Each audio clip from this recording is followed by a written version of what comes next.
एक खतरनाक जेल की ऐसी सच्ची कहानी है जहां से आज तक कोई कैदी नहीं भागा था, लेकिन 3 ऐसे कैदी जिन्होंने ऐसा कर दिखाया जो आज तक जेल में किसी ने ना किया, और पूरी साउथ अफ्रीका की पुलिस उन्हें देखती रह गई। Cinema masters present escape from Pretoria, साल 1978, जगह साउथ अफ्रीका। ये वो वक्त है जहाँ पर काले और गोरों का भेदभाव है। नेशनल पार्टी यहाँ की रूलिंग पार्टी है और बहुत सी ऐसी ऑर्गेनाइजेशंस हैं जो नेशनल पार्टी के खिलाफ हैं और वो उनके खिलाफ खड़े होते हैं जो कि गैर कानूनी है। इन क्रांतिकारियों में टिम और स्टीफन भी होते हैं जो साउथ अफ्रीकन हैं जो नेशनल पार्टी के खिलाफ हैं, और वो लोग अपनी बात लोगों तक पहुंचाने के लिए टेम्पलेट्स का इस्तेमाल करते हैं जिन्हें बांटना बहुत ही ज्यादा रिस्की है, क्योंकि अगर इन्हें किसी ने देख लिया तो इन्हें अरेस्ट कर लिया जाएगा। साथ ही इन्हें कोई आसानी से एक्सेप्ट नहीं करता, इसलिए ये दोनों एक तरकीब निकालते हैं। ये भीड़ वाली जगह में टेम्पलेट्स रखकर उन्हें पुश कर देते हैं, जिसकी वजह से टेम्पलेट्स चारों तरफ बिखर जाते हैं। लोग उन्हें उठाकर पढ़ना शुरू कर देते हैं, और जब ये ऐसा करते हैं तो पुलिस इन दोनों को पकड़ लेती है। स्टीफन से मिलने उसकी गर्लफ्रेंड आती है जो एक ब्लैक लेडी है। वो उसे कुछ पैसे देती है जिसे टिम छुपा लेता है। अब इन्हें कोर्ट लाया जाता है जहाँ इनका जुर्म साबित हो जाता है। टिम ने टेम्पलेट्स को बर्बाद करने के लिए 200 से ज्यादा बारूद बनाए थे, इसलिए उसे 12 साल की सजा होती है। स्टीफन ने उसका साथ दिया था, इसलिए उसे 8 साल की सजा होती है। ये सजा सुनने के बाद स्टीफन पूरी तरह से टूट जाता है, और जब इन्हें प्रिटोरिया जेल ले जाने की तैयारी कर रहे होते हैं, स्टीफन वहाँ से भागने की कोशिश करता है, लेकिन वो नाकाम रहता है।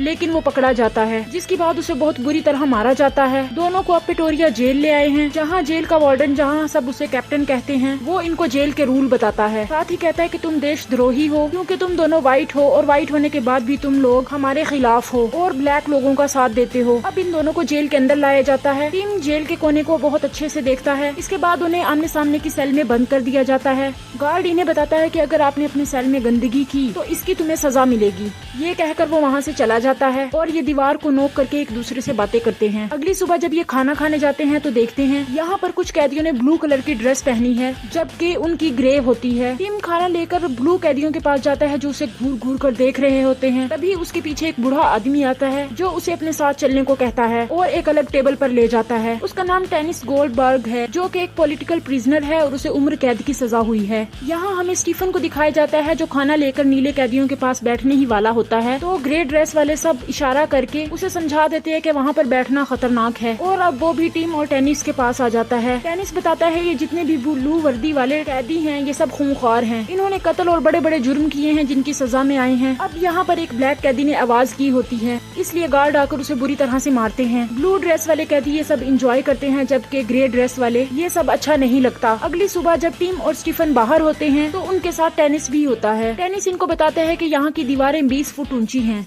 जहाँ पर सर्च लाइट रहती है जो पूरी रात जलती रहती है। साथ ही ऊपर गार्ड है, वो किसी भी कैदी को गोली मारने से पहले सोचता तक नहीं। टेनिस इन्हें बताता है कि यहाँ सुरंग बनाना भी इतना आसान नहीं होगा, क्योंकि ये जेल बहुत बड़ी है, बाहर तक सुरंग बनाते बनाते बहुत साल लग जाएंगे। अब ये तीनों बातें कर रहे होते हैं, तभी एक कैदी जिसका नाम रोनाल्ड है इनकी बातें सुन लेता है। वो स्टीफन के पास आता है और कहता है कि टेनिस बाकी सब कैदियों को डराता है, और ये सच है कि यहाँ से आज तक कोई नहीं भागा। यहाँ से भागना बहुत मुश्किल है, लेकिन कई काम जिंदगी में पहली बार होते हैं, और मैं भी यहाँ से भागना चाहता हूँ। तुम अगर यहाँ से भागने का प्लान बनाओ तो मैं तुम्हारे साथ हूँ। और जब ये सब बातें कर रहे होते हैं तो ऊपर से कैप्टन यानी वार्डन इन्हें देख लेता है। उसे शक हो जाता है कि ये कुछ न कुछ गड़बड़ करने वाले हैं। टिम रात को जब अपनी सेल में होता है तो वो अपने सेल के लॉक को देखता रहता है और सोचता रहता है इसे कैसे खोला जाए। 23 दिन तक वो यही सोचता रहता है, और 23 दिनों के बाद उसे एक आइडिया आता है। अगर वो दरवाजों की नकली चाबी बना ले तो वो यहाँ से भाग सकते हैं। अगले दिन वो अपने बाकी साथियों को बताता है कि अगर हम लकड़ी की नकली चाबी बना ले तो यहाँ से लॉक खोलकर निकला जा सकता है। लेकिन रोनाल्ड को उसके आइडिया में बिल्कुल दम नहीं लगता। वो कहता है कि यहाँ बहुत सारे दरवाजे हैं जिन पर बहुत सारे लॉक लगे हैं, और इतने सारे लॉक्स की चाबी बनाने के लिए हमें बहुत सारी लकड़ी की जरूरत है जो यहाँ मिलना नामुमकिन है। स्टीफन कहता है कि अगर हम वर्कशॉप जाएं तो हमें वहाँ से बहुत सारी लकड़ियाँ मिल सकती हैं, लेकिन अभी इन्हें सबसे पहले चाबियों के डिजाइन को बनाना होगा। टिम गार्ड के पास लटके हुए चाबियों के गुच्छे को गौर से देखता है, और रात को अपने सेल में आने के बाद एक एक चाबी का डिजाइन बनाता है, और इस तरह से 74 दिन बीत जाते हैं। अब उसने लगभग सभी चाबियों के डिजाइन बना लिए हैं, और अगले दिन वो वर्कशॉप में जाते हैं। वहाँ पर टिम एक बोतल में जो सभी कैदियों के पास है उसके अंदर वो चाय, कॉफी या पानी रखते हैं। उसमें टिम लकड़ी के छोटे टुकड़े रखता है और ऐसी ऐसी चीजें रख लेता है जिससे वो लकड़ी को शेप दे सके, और साथ ही वो बोतल के ऊपर से कपड़ा अंदर डाल देता है ताकि बोतल के हिलने पर लकड़ी आवाज ना करे।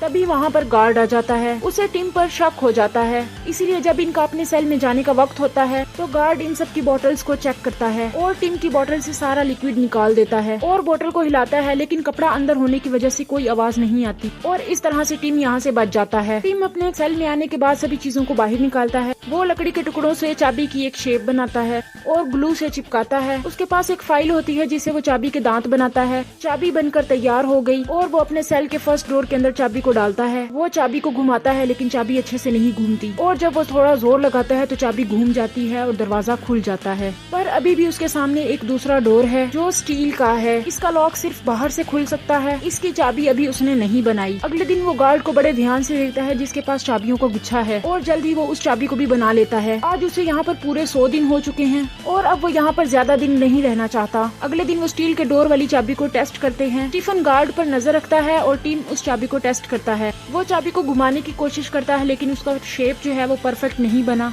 इसीलिए वो चाबी बाहर निकाल कर फाइल से बहुत अच्छे से तराशता है। उसके बाद दोबारा चाबी लगाता है और अब डोर में चाबी लग जाती है, पर जब वो उसे वापस घुमा कर निकालने की कोशिश करता है तो चाबी टूट जाती है। यहाँ सब के सब डर जाते हैं। टेनिस उसकी तरफ एक चाकू फेंकता है जिससे वो लकड़ी के टुकड़ों को निकालने की कोशिश करता है, लेकिन तभी यहाँ पर एक दूसरा गार्ड आ जाता है, इसलिए वहाँ से सब के सब भाग जाते हैं और अब चाबी घुमाने की वजह से जो स्टील के डोर का लॉक है वो बाहर आ चुका है। गार्ड के जाने के बाद टीम उसे अंदर डालने की कोशिश करता है लेकिन वो अंदर नहीं जाता। शाम को जब सब के सब कैदी अपनी सेल्स के अंदर चले जाते हैं तो गार्ड आके देखता है कि टीम की सेल का जो लॉक है वो बाहर की तरफ है। टीम वहाँ पर बहुत बुरी तरह घबरा जाता है क्योंकि अगर कैप्टन को पता चल गया तो उसे बहुत सख्त सजा मिलेगी, लेकिन गार्ड उसे देखकर नजरअंदाज कर देता है और वहाँ से चला जाता है। अब साल का वो दिन आता है जब कैदी अपने रिलेटिव से मिल सकते हैं, लेकिन टीम से मिलने कोई नहीं आता। रोनाल्ड से मिलने उसका बेटा आता है जो फ्रेंच में बातें कर रहा होता है जो यहाँ के रूल्स के खिलाफ है, इसलिए गार्ड उसे वहाँ से ले जाते हैं। हालांकि यहाँ कैदियों के पास आधे घंटे का टाइम होता है जब वो अपने रिलेटिव से मिल सकते हैं,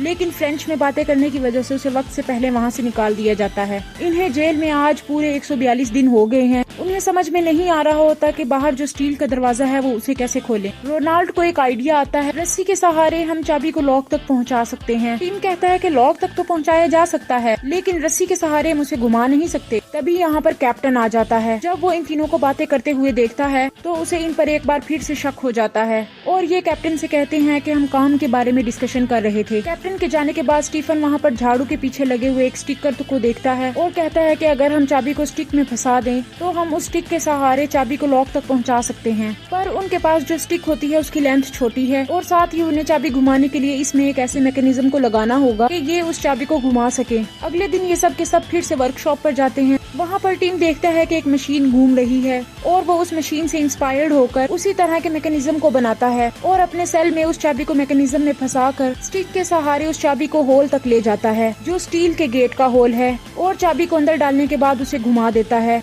जिससे लॉक खुल जाता है। यहाँ टीम को बहुत खुशी होती है कि फाइनली वो लॉक खोलने में कामयाब हो गए और जब वो चाबी को बाहर निकालता है तो गलती से चाबी बाहर नीचे गिर जाती है। इस वजह से टीम बहुत घबरा जाता है। उसे कुछ समझ नहीं आया कि वो चाबी को वापस कैसे ले। बहुत सोचने के बाद वो च्युइंगम को अपनी स्टिक पर लगाता है और उस च्युइंगम के सहारे वो चाबी को उस पर चिपका देता है। चाबी वापस सेल के अंदर ले आता है। सुबह टीम ये सारी बातें स्टीफन और रोनाल्ड को बताता है। वो कहता है कि मैं दरवाजा खोलने में कामयाब हुआ, लेकिन अब चाबियों को हमें अपने पास नहीं रखना चाहिए। अगर कैप्टन ने देख लिया तो हमारी सजा और भी ज्यादा हो जाएगी। इसीलिए वो चाबियों को एक डब्बे के अंदर रखकर जमीन में गाड़ देते हैं और जब ये आपस में बात कर रहे होते हैं कैप्टन इन्हें देख लेता है। वो इनके पास आता है और कई सवाल पूछता है, लेकिन ये चारों उसे अपनी बातों में उलझा देते हैं और उसे कोई क्लियर जवाब नहीं मिलता। कैप्टन वहाँ से चला जाता है। टेनिस जो पास में काम कर रहा होता है वो कहता है कि मैंने तुम्हें मना किया था जेल से भागने की कोशिश मत करना, पर फिर भी तुम भागना चाहते हो। कहीं तुम्हें मेरी मदद की जरूरत पड़े तो मुझे जरूर याद करना। और अब टिम हर रात अपने सेल के दोनों दरवाजों को खोल आगे के दरवाजे के पास जाता है और उसकी चाबी बनाने की कोशिश करता है। इन्हें आज जेल में पूरे 206 दिन हो गए हैं। यहाँ पर टिम बहुत सारी चाबियाँ बना चुका है और एक दिन वो देखता है कि बाहर एक ब्लैक आदमी वहाँ से कूड़ा लेकर जा रहा है। टिम उसे इशारों में कहता है कि मुझे एक न्यूज़पेपर चाहिए। वो इशारे से कहता है कि इसके बदले मैं सिगरेट लूंगा। टिम उसकी बात मान जाता है और अब टिम को न्यूज़पेपर मिल जाता है। हर रात वो रोनाल्ड के साथ अपनी सेल से बाहर निकलता है और आगे के दरवाजों की चाबी बनाता है। उसने ऊपर के फ्लोर की सभी चाबियों को बना लिया है। आज रात को वो नीचे जाते हैं और जब वो नीचे की चाबी को देख रहे होते हैं तभी वहाँ पर एक मोटा सिक्योरिटी गार्ड आ जाता है उससे बचने के लिए ये दोनों एक स्टोर रूम में छुप जाते हैं। इनकी किस्मत अच्छी होती है, मोटे गार्ड को कुछ पता नहीं लगता। ये दोनों के दोनों अपनी सेल में वापस आ जाते हैं। अब ये रात भर जगे रहते हैं, इसलिए वो दिन में देर तक सोते रहते हैं। इसलिए वहाँ पर एक गार्ड आता है जिसने टीम की बोतल की पहले भी तलाशी ली थी। उसे इन पर शक हो जाता है। वो सभी कैदियों को सेल से बाहर आने के लिए कहते हैं और सबके सेल्स की तलाशी लेता है। और जब वो खुद टीम के सेल में जाता है, उससे वो कप गिर जाता है जिसमें चाबी के लिए लकड़ियाँ थी। वो उन टुकड़ों को उठाता है और पूछता है ये क्या है। टीम बड़ी चालाकी से कहता है कि ये फोटो स्टैंड है, मैंने फोटो को स्टैंड करने के लिए एक टुकड़े बनाए हैं। गार्ड उसकी बात पर यकीन कर लेता है। उसे वहाँ पर वो स्टिक भी मिलती है जिस पर रस्सी लगी हुई है, लेकिन उसे इन पर शक नहीं होता। वो इन्हें वार्निंग देता है कि अगर कुछ भी गड़बड़ करने की कोशिश की तो इसका अंजाम बहुत बुरा होगा। ये कहकर गार्ड वहाँ से चला जाता है। टीम को यहाँ समझ आ जाता है कि एक भी चाबी के टुकड़े को अपने पास रखना बिल्कुल ठीक नहीं है, इसलिए वो जेल के अलग अलग हिस्सों में चाबियों के टुकड़ों को छुपा देता है। और इस तरह इन्हें आज यहाँ 400 से भी ज्यादा दिन हो गए हैं और अब तक लगभग वो सभी चाबियों को बना चुका है। उसने 39 चाबियाँ बनाई हैं। वो तय करता है कि वो जल्द से जल्द यहाँ से भाग जाएंगे। वो टेनिस को कहता है कि तुम्हें और तुम्हारे साथियों को भी हमारे साथ भागना चाहिए, पर टेनिस और उसके साथी मना कर देते हैं। ये तय करते हैं कि अगली रात ये तीनों के तीनों भाग जाएंगे। और एक दिन पहले स्टीफन की सेल में एक न्यूज़पेपर आता है। ये वही आदमी डालता है जिसने पहले भी डाला था, ब्लैक कलर का, जिससे सिगरेट के बदले लिया था। इसमें जेल का नक्शा होता है। उसे स्टीफन अच्छे से समझ लेता है। अगली रात ये तीनों के तीनों अपनी सेल से बाहर निकलते हैं। टीम एक बार फिर टेनिस के पास जाता है और कहता है तुम भी हमारे साथ चलो, पर टेनिस मना कर देता है। और अब ये एक एक करके दरवाजा खोलकर आगे बढ़ते हैं। जेल से बाहर निकलने से पहले ये तीनों अपने कपड़े भी चेंज कर लेते हैं। ये तीनों नीचे वाले फ्लोर तक पहुंच जाते हैं और अब ये नीचे गेट खोलने वाले होते हैं तो मोटा गार्ड वहां आ जाता है। ये तीनों वहीं स्टोर रूम में छुप जाते हैं। मोटा गार्ड अभी स्टोर के दरवाजे को खोलने वाला होता है क्योंकि उसे शक होता है कि यहाँ कुछ न कुछ गड़बड़ है। तभी हमें टेनिस को दिखाया जाता है जो अपने सेल के बल्ब को तोड़कर शॉर्ट सर्किट कर देता है और जोर जोर से चिल्लाना शुरू कर देता है।